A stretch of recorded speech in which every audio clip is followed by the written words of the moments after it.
Spika wa bunge mstaafu na ni rais wa Umoja wa Mabunge Duniani.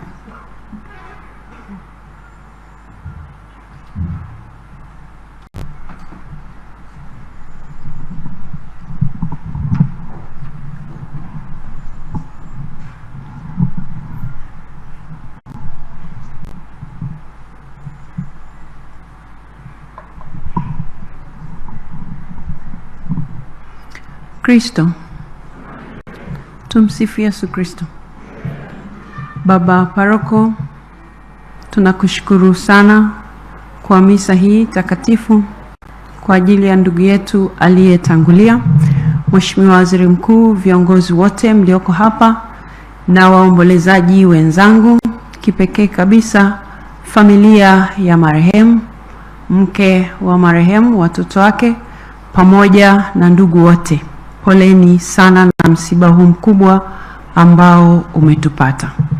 Na sisi wote tulioko hapa, pamoja na kwamba tunamuombea baba yetu, kaka yetu apumzike kwa amani, na nyinyi tunawaombea mpite salama katika jambo hili ambalo Mungu ameliruhusu lipite kwenu wakati huu.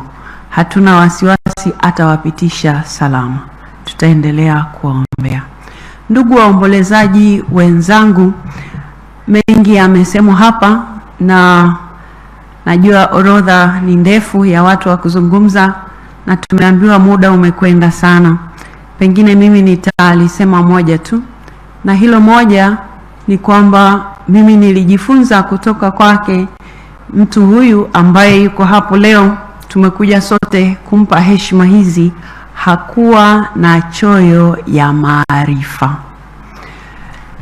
Na hakuwa na choyo ya maarifa katika maeneo yote. Ukitaka maarifa ya namna ya kufanya siasa safi, utazipata kwake. Ukitaka maarifa ya namna ya kutokuwa mwizi, utajifunza kwake. Maana yote alitufundisha yeye.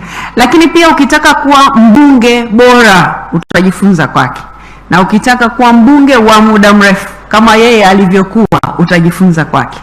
Na hakuwa na choyo, kwa maana ya kwamba katika hayo maeneo machache niliyoyataja angeweza kukueleza kama ungetaka. Kwa wale wachache ambao walikuwa akikuona tu labda unaenda ndivyo sivyo, atakuita yeye mwenyewe akwambie, hebu njoo kaa hapa, tunaenda hivi, tunaenda hivi, tunaenda hivi. Ukitaka kufanikiwa jambo hili, nenda hivi. Ukitaka kufanikiwa jambo hili, nenda hivi. Ukifanya hivi unafanya vibaya, ukifanya hivi hutafanikiwa.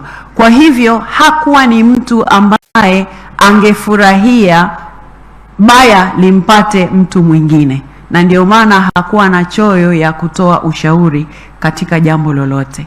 Na kwa hivyo katika hili moja la kutokuwa na choyo ya maarifa, kila mmoja achukue ambalo amejifunza kwake, aangalie namna atakavyo mwenzi, kwa sababu wengine tumemfahamu katika kipindi chake cha utumishi. Kila mmoja wetu amejifunza kulingana na yeye alivyokutana naye.